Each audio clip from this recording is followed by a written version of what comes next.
এতক্ষণ শুনছিলেন শিরোনাম, এবারে বিস্তারিত। করোনা ভাইরাসের সংক্রমণ বৃদ্ধির কারণে ভারতের সীমান্তবর্তী নওগাঁ, নাটোর, সাতক্ষীরা, যশোর, রাজশাহী, কুষ্টিয়া ও খুলনা সহ 7 জেলায় লকডাউনের সুপারিশ করেছে স্বাস্থ্য অধিদপ্তরের বিশেষজ্ঞ কমিটি। এছাড়া নোয়াখালী ও কক্সবাজারের সংক্রমণ নিয়ে উদ্বেগ জানিয়েছে কমিটি।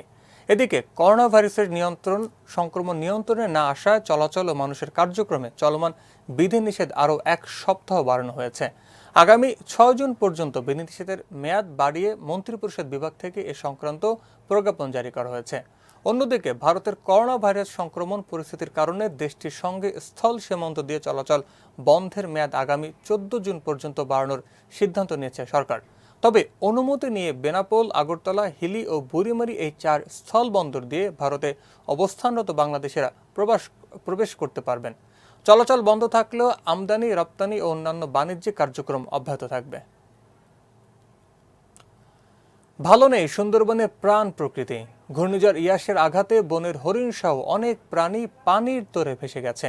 বিশেষজ্ঞরা বলছেন, বনের মধ্যে প্রচুর পরিমাণ মাটির টিলা তৈরি করা না হলে ঝড় জলোচ্ছ্বাসের হাত থেকে রক্ষা করা যাবে না সুন্দরবনের বন্যপ্রাণীদের। মোরেলগঞ্জ প্রতিনিধি এম পলাশ শরীফের রিপোর্টে জানাচ্ছেন তানজিদ ভুইয়া। বিশ্ব ঐতিহ্য সুন্দরবনের বাংলাদেশ অংশের আয়তন প্রায় 17,000 বর্গ কিলোমিটার। দিন রাতে 2 বার সমুদ্রের লবণাক্ত পানিতে প্লাবিত হয় এই ম্যানগ্রোভ বনের প্রায় 69% এলাকা। 31% নদ নদী ও খাল মিলিয়ে বিশ্বের সবচেয়ে বৃহৎ ম্যানগ্রোভ জলাভূমি শুধু নয়, ইউনেস্কোর রামসার এলাকা হিসেবে স্বীকৃতি সুন্দরবন। জীববৈচিত্র্যের আধার এই বনে সরকারি হিসেবে 114টি বাঘ, 1.5 লাখ হরিণ সহ 375 প্রজাতির বন্যপ্রাণীর বসবাস। পানিতে থাকে বিশ্বের বিলুপ্ত প্রজাতির ইয়াবুতি, ডলফিন সহ 6 প্রজাতির ডলফিন। এবার ঘূর্ণিঝড় ইয়াসের প্রভাবে তৈরি জলোচ্ছ্বাসে সুন্দরবনের জীববৈচিত্র্যের ব্যাপক ক্ষতি হয়েছে। জলোচ্ছ্বাসে পানির তোরে ভেসে গেছে হরিণ সহ অনেক বন্যপ্রাণী। এছাড়া ক্ষতি হয়েছে বনরক্ষীদের থাকার আবাসস্থলও। আমাদের সুন্দরবনের বন্যপ্রাণীর ব্যাপক ক্ষতি হয়। আমাদের ইতিমধ্যে আমরা 7টা মৃত হরিণ উদ্ধার করেছি এবং 2টা জীবিত হরিণ উদ্ধার করেছি।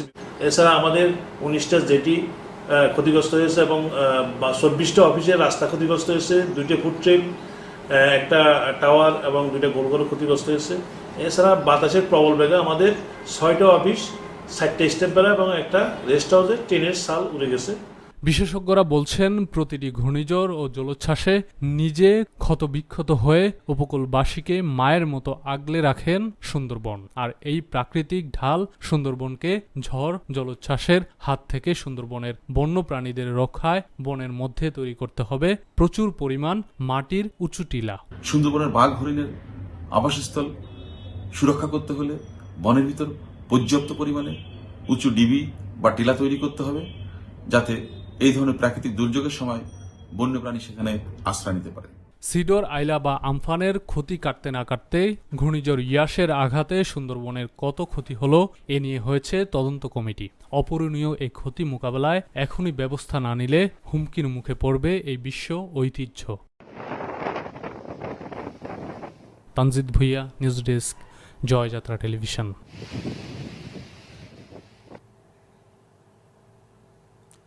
রংপুরের মিঠাপুকুর উপজেলার 5 নং বালারহাট ইউনিয়ন পরিষদ চেয়ারম্যান ও মেম্বারদের বিরুদ্ধে অনিয়ম দুর্নীতির অভিযোগ উঠেছে। এলাকাবাসী জানায়, 5 নং বালারহাট ইউনিয়ন পরিষদের চেয়ারম্যান ও মেম্বারদের সহযোগিতায় বাজারের কিছু খাস জমিতে দোকান ও গোডাউন তৈরি করে ভাড়া দিচ্ছেন তারা। তবে এই ভবনের কোনো অনুমোদন নেই বলে জানান এলাকাবাসী। 5 নং বালারহাট ইউনিয়নের 4 নং ওয়ার্ড আওয়ামী লীগের সভাপতি আফজাল হোসেন বলেন, চেয়ারম্যান অসুস্থ থাকার কারণে কিছু অসাধু মানুষ এলাকার উন্নয়ন করতে দিচ্ছেন না। তিনি আগামী নির্বাচনে নৌকা প্রতীক নিয়ে নির্বাচন করার আশা প্রকাশ করে বলেন, তাকে নির্বাচিত করলে তিনি সব সমস্যার সমাধান করবেন।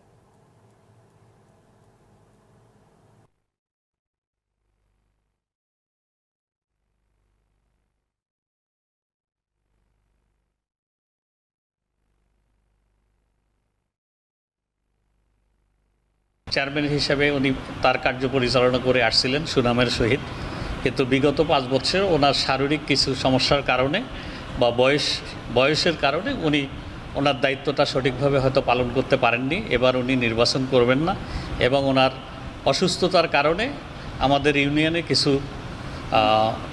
অনিয়ম হয়েছে।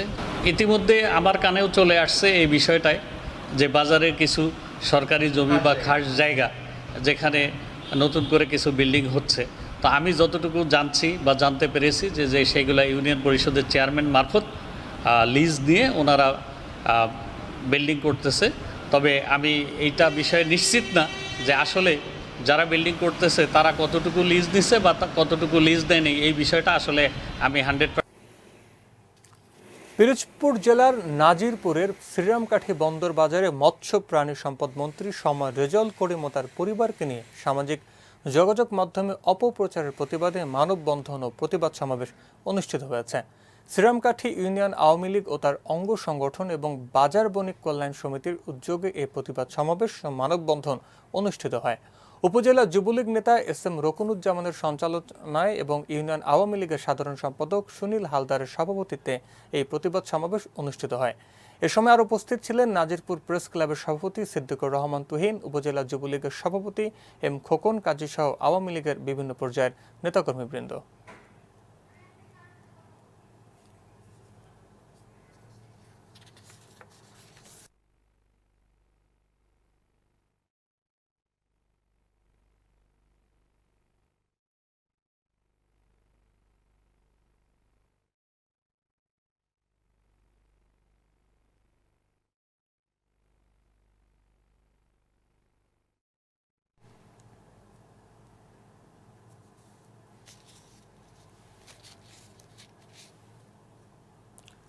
ব্রাহ্মণবাড়িয়ায় দুই ট্রেন চালককে পিটিয়েছে বেপরোয়া বাইকাররা। শনিবার বিকেলে রেলওয়ে স্টেশন সংলগ্ন ক্রসিং গেট এলাকায় এই ঘটনাটি ঘটেছে।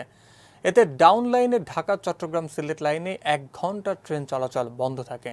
পুলিশ ও প্রত্যক্ষদর্শীরা জানান, বিকেলে ঢাকা থেকে আসা চট্টগ্রামগামী একটি মালবাহী ট্রেন ব্রাহ্মণবাড়িয়া রেলওয়ে স্টেশন সংলগ্ন ক্রসিং অতিক্রম করার সময় 5-6 মোটরসাইকেল বেপরোয়াভাবে ক্রসিং পারাপার করতে যায়। এ সময় পেছনে থাকা একটি মোটরসাইকেল ট্রেনটির সাথে ধাক্কা লাগে। এতে করে মোটরসাইকেল আরোহীরা রেললাইনের পাশে ছিটকে পড়েন। Brahmanbaria railway station master Soheb Mia জানান, স্টেশন সংলগ্ন লেভেল ক্রসিং অতিক্রম করার সময় একটি মোটরসাইকেল ট্রেনটির সঙ্গে ধাক্কা খায়। পরে মোটরসাইকেল আরোহীরা ট্রেনের 2 চালককে মারধর করে। এই ঘটনায় দুর্বৃত্তরা পালিয়ে গেলেও দুর্ঘটনা কবলিত মোটরসাইকেলটি আটক করা হয়েছে।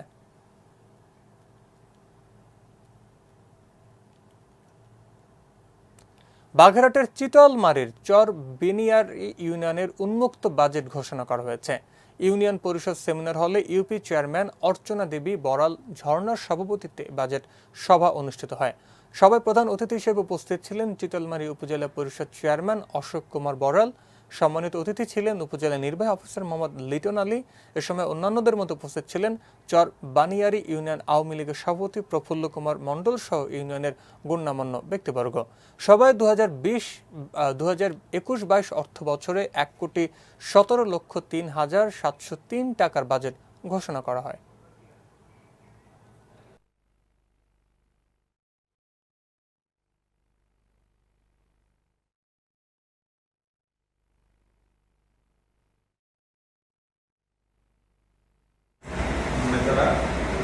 আদায় করে চরমানি ইউনিয়নে এখন পর্যন্ত ইতিহাস নাই যে 500 টাকার উপরে কোনো হোল্ডিং ট্যাক্স আছে। তবে এই হোল্ডিং ট্যাক্স ধরার একটা নিয়ম আছে। সেই নিয়ম মাফিক যদি হোল্ডিং ট্যাক্স যদি ধরা হয় তাহলে 15-20 লাখ টাকাও স্থানীয় সরকার তারা কি করবে, তারা প্রতি বছর বাজেট কমানো এবং তারা এই রাজস্ব আয়ের উৎস নির্ধারণ। স্বাস্থ্যবিধি মেনে পটুয়াখালীর পর্যটন কেন্দ্র কুয়াকাটা খোলার দাবিতে মানববন্ধন করেছে পর্যটন সংশ্লিষ্ট ব্যবসায়ীরা। ট্যুর অপারেটর অ্যাসোসিয়েশন অব কুয়াকাটার টোয়াক আয়োজনে পৌর শহরের 0 পয়েন্টে মানববন্ধন অনুষ্ঠিত হয়। এ সময় বক্তব্য রাখেন টোয়াকের সভাপতি রুমান ইমতিয়াজ তুষার, কুয়াকাটা প্রেস ক্লাব সভাপতি নাসির উদ্দিন বিপ্লব ও সাধারণ সম্পাদক কাজী সাইদ। মানববন্ধনে সকল শ্রেণীর পর্যটন সংশ্লিষ্ট ব্যবসায়ীরা অংশগ্রহণ করেন। দীর্ঘ 2 মাস বন্ধ থাকায় কুয়াকাটায় পর্যটন খাতে ক্ষতি হয়েছে প্রায় 100 কোটি টাকা। বর্তমানে পর্যটন সংশ্লিষ্ট অনেক ব্যবসায়ী চরম সংকটে দিন কাটাচ্ছেন।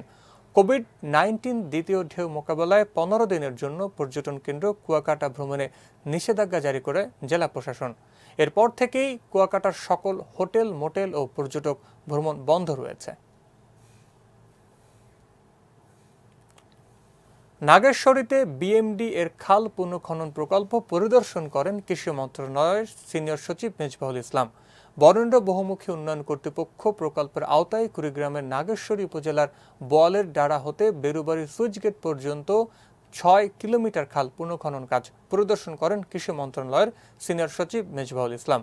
এ সময় আরও উপস্থিত ছিলেন কৃষি সম্প্রসারণ অধিদপ্তরের মহাপরিচালক আসাদুল্লাহ, জেলা প্রশাসক রেজাউল করিম, বরেন্দ্র বহুমুখী উন্নয়ন কর্তৃপক্ষের নির্বাহী পরিচালক আব্দুর রশিদ, উপজেলা চেয়ারম্যান মোস্তফা জামান, নির্বাহী কর্মকর্তা নূর আহমেদ মাসুম, বিএমডি উপসহকারী প্রকৌশলী নাগেশ্বরীর খায়রুল ইসলাম বাশার ও ইউপি চেয়ারম্যান মোতালেব হোসেন।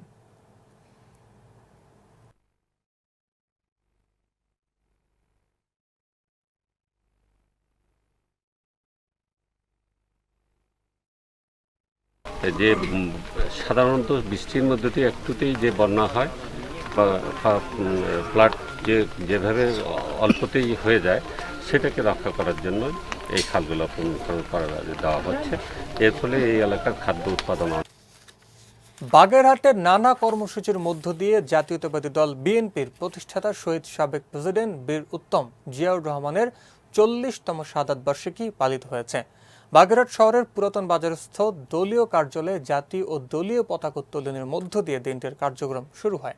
পরে বাগেরহাট জেলা বিএনপির আহ্বায়ক এটিএম আকরাম হোসেন তালিমের সভাপতিত্বে দলীয় কার্যালয়ে আলোচনা সভা অনুষ্ঠিত হয়।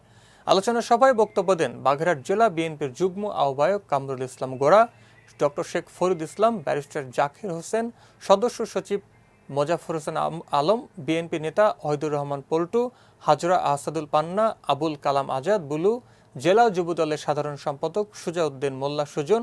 এসব অনুষ্ঠানে বাগেরহাট জেলা বিএনপি ও সহযোগী সংগঠনের বিভিন্ন পর্যায়ের নেতাকর্মীরা উপস্থিত ছিলেন।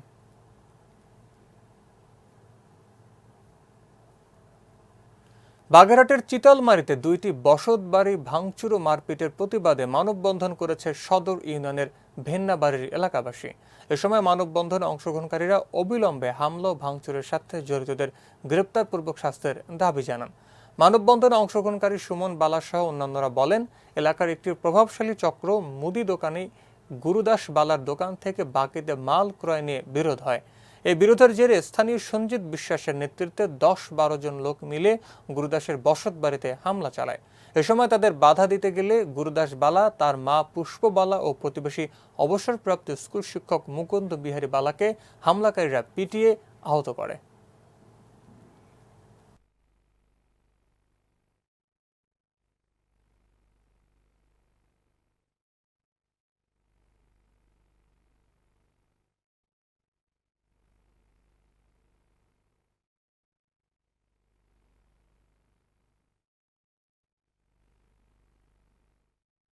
মারিছে আমার ছেলে রে ঘর দিয়ে বেড়ে নিয়ে ওই ঘরে দিয়ে ফলাইছে, ফলালি সেই সেনতে গুপ্ত 10 বছর নিয়ে খালে নিয়ে ফেলাইছে। আমার ঘর দরজা পথ রাখছিল, আমি তাকে ঠেকাতে গেছি, তখন তারা বল মারছে। উঠোর মারিস না মারিস, পরিবর্তিতে উপরে উঠোনের পর তারপর ফিরে বাড়ি মারপিট শুরু করছে। পরে হচ্ছে বিন্নাবাড়ির চৌকিদার আসলো, চৌকিদার বলতে চাইছে একে আর মারিস না, এ তো শেষ হয়ে গেছে। সিলেটে 4 ঘন্টার মধ্যে 4 বার ভূমিকম্পে 2টি বহুতল ভবন হেলে পড়েছে। 29 মে সকালে ভূমিকম্পের পর নগরীর পাঠানটোলা দর্জিবাড়ি মোহনা আবাসিক এলাকার কে এই ঘটনা ঘটে।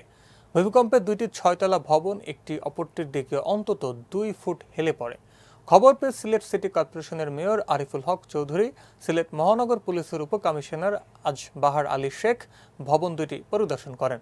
এ সময় সিটি কর্পোরেশনের প্রকৌশলী আংশুমান ভট্টাচার্য, রাজু উদ্দিন আহমেদ ও লিপু সিংহ ভবন 2টি পরিদর্শন করে ঝুঁকিপূর্ণ হিসেবে ঘোষণা করে।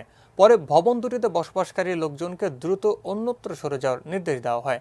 সিলেট মহানগর পুলিশের অতিরিক্ত উপকমিশনার বিএম আশরাফুল্লাহ তাহের জানিয়েছেন, ভবন 2টির নিরাপত্তায় পুলিশ মোতায়েন করা হয়েছে।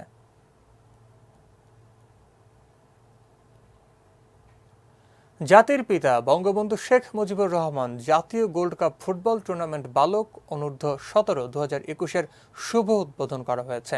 লক্ষ্মীপুরের রায়পুর উপজেলা প্রশাসনের আয়োজনে যুব ও ক্রীড়া মন্ত্রণালয়ের সহযোগিতায় রায়পুর LM পাইলট মডেল উচ্চ বিদ্যালয়ের মাঠে জাতির পিতা বঙ্গবন্ধু শেখ মুজিবুর রহমান জাতীয় গোল্ড কাপ ফুটবল টুর্নামেন্ট অনূর্ধ্ব 17 2021-এর উদ্বোধন করেন উপজেলা নির্বাহী কর্মকর্তা জনাব সাবরিন চৌধুরী।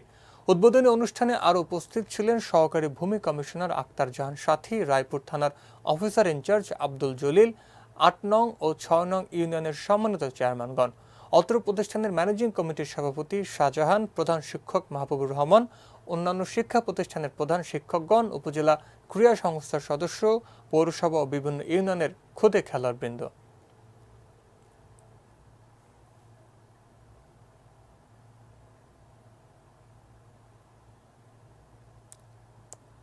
সাতক্ষীরায় খান আতিউর রহমান দরসে নিজামী দিনিয়া মাদ্রাসা ও শাহ সুফি ব্যারিস্টার রেদওয়ান উল্লাহ পাবলিক লাইব্রেরির উদ্বোধন করা হয়েছে।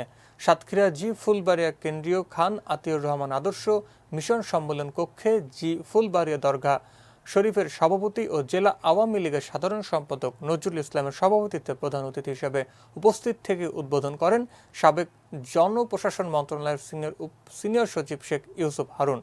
এ সময় উপস্থিত ছিলেন সাতক্ষীরা জেলা প্রশাসক SM মোস্তফা কামাল।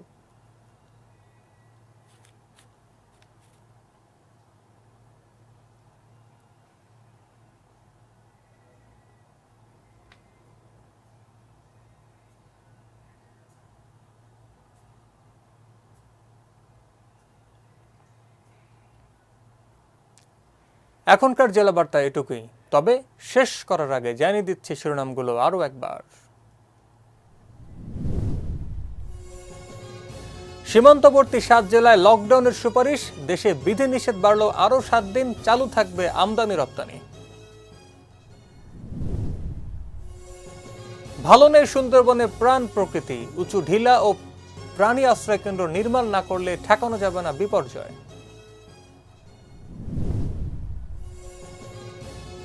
এবং আজও ভূমিকম্পে কেঁপে উঠল সিলেট, হেলে পড়েছে 2টি বহুতল ভবন, জনমনে আতঙ্ক।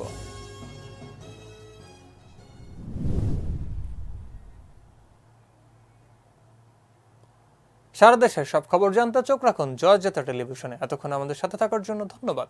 শেষ করছে আজকের জেলা বার্তা। করোনা ভাইরাস থেকে নিরাপদে থাকতে স্বাস্থ্যবিধি মেনে চলুন, নিরাপদ ও সুস্থ থাকুন। আল্লাহ হাফেজ।